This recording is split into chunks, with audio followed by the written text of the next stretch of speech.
Jack at the Movies. I'm your host, Jack Heim, and today we're continuing our look into the world of James Bond with another action sequence from The Living Daylights, starring Timothy Dalton in his first film in the James Bond franchise, and one of his two appearances. Also in this film, we would get the return of Aston Martin, the car company that was behind the Aston Martin DB5 in Goldfinger and the DBS in On Her Majesty's Secret Service. After a time off from not using the car, they decided to bring back with a brand new I don't have it there, but with a brand new Aston Martin, the Aston Martin VA Volante, a new car that was done for the film, and it has some great gadgets. This car would return in No Time to Die also, with the Daniel Craig era.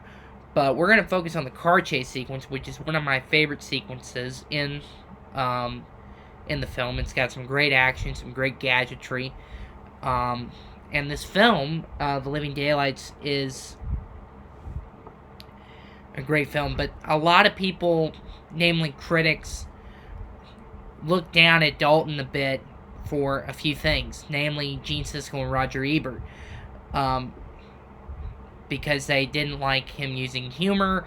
They didn't like his interpretation being the serious James Bond, and they thought, we need a humor, we need that humor. No, this is the 1980s. We're in the late part of the 80s. You guys are having movies like Lethal Weapon, Die Hard come out during that time with a serious tone, and you have a serious action thing, and it was good that they got into the serious action movies during this time.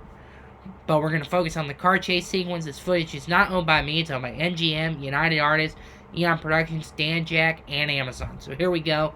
But if you have not seen this film, you should watch it on your DVD, or if you have Prime. So here we go with The Living Daylights car chase sequence. Let's roll it!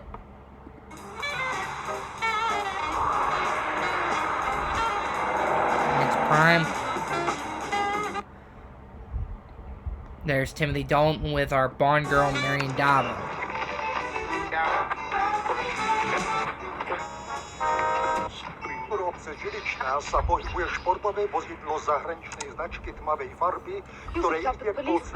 That's an atmosphere.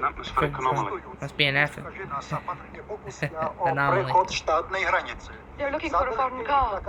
A man and a woman. And a cello.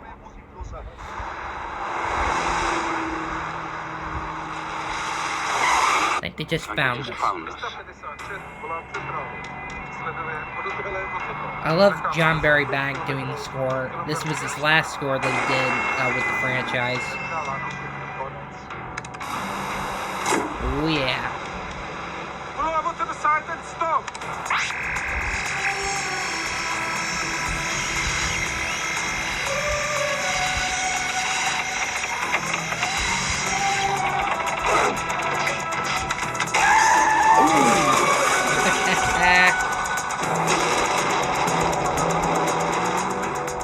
What happened? Salt corrosion. Salt corrosion.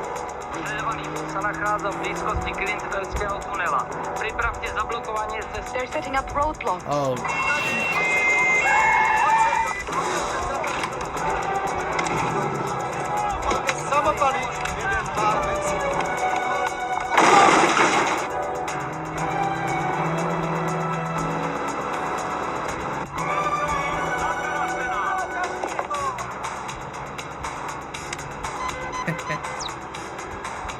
What is this? And a few optional extras installed.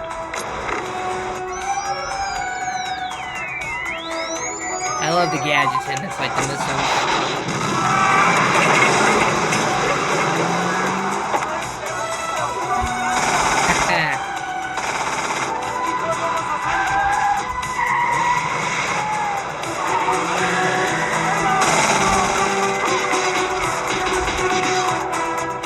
Amazing this modern safety glass. Oh hell!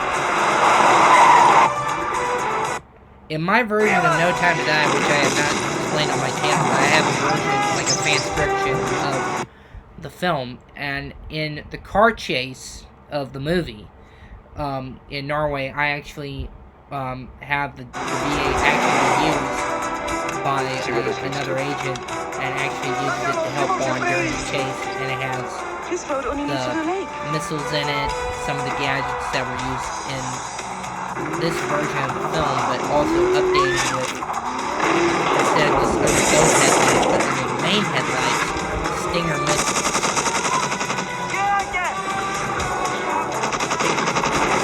Woo!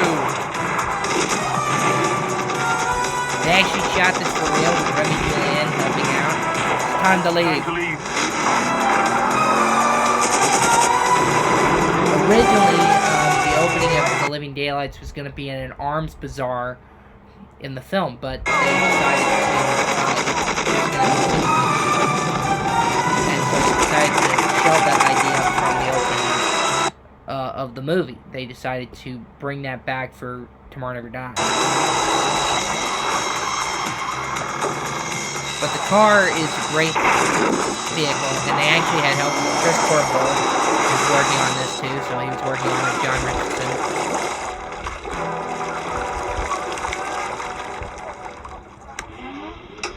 Ooh, activating skis. James! Here they come.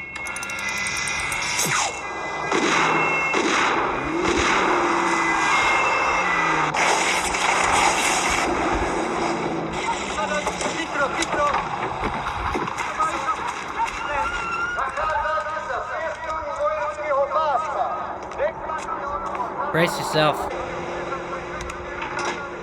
Brace yourself.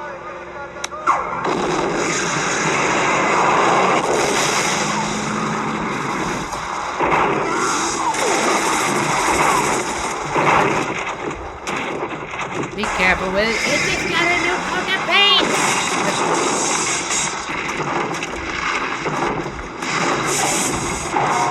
Whoa. I hate that Bond did that to the car. Dang it, the engine's... We almost made it. Oh no. Push this begin! Come on, quick! Go! Oh hell.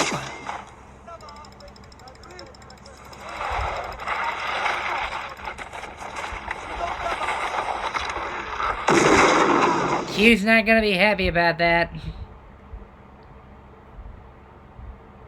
Glad I insisted you brought that cello. Yeah. Now here comes some extra action. Instead of skiing down, you know, like normal skis, they're using the cello case. What happened was is Michael G. Wilson and John Glenn actually talked to one of the people who had, when they were looking for cellos, for the cello to be in the movie, they said, could you actually fit two people in there? And they did this. And Timothy Dalton and Barry Gallagher are actually doing this. And when they were shooting it, they actually crashed about 5 times. And Tim, he almost got mad. Sorry. Sorry. Not far now. Here they come. Close enough to the border. Here, wave this. Done. Go! We've nothing to declare. That's the cello. Still a great... This whole sequence is a great movie. It's not humor like the Roger Moore era. It's good, serious action to what Timothy Dalton was bringing. He brought elements of Fleming back, Bond being with the main girl, and this movie is a great film, and it's one of my personal favorite James Bond films of the James Bond franchise. If you've never seen it, go watch it if you have it on original DVD, like this original DVD, or Ultimate Edition DVD, or even Blu-ray. Go watch it, and you'll enjoy it. It's one of the great James Bond films. It's the last of the Cold War thrillers, and it's a great film. And I enjoyed it a lot, and I think you should watch it. We'll be back again, this time going when 007 goes on a personal vendetta, resigns from the British Secret Service, and goes after a person who hurt Felix Leiter. So here in License to Kill. So, till next time, this has been Jack. I'm a Jack in the Movie saying so long for now.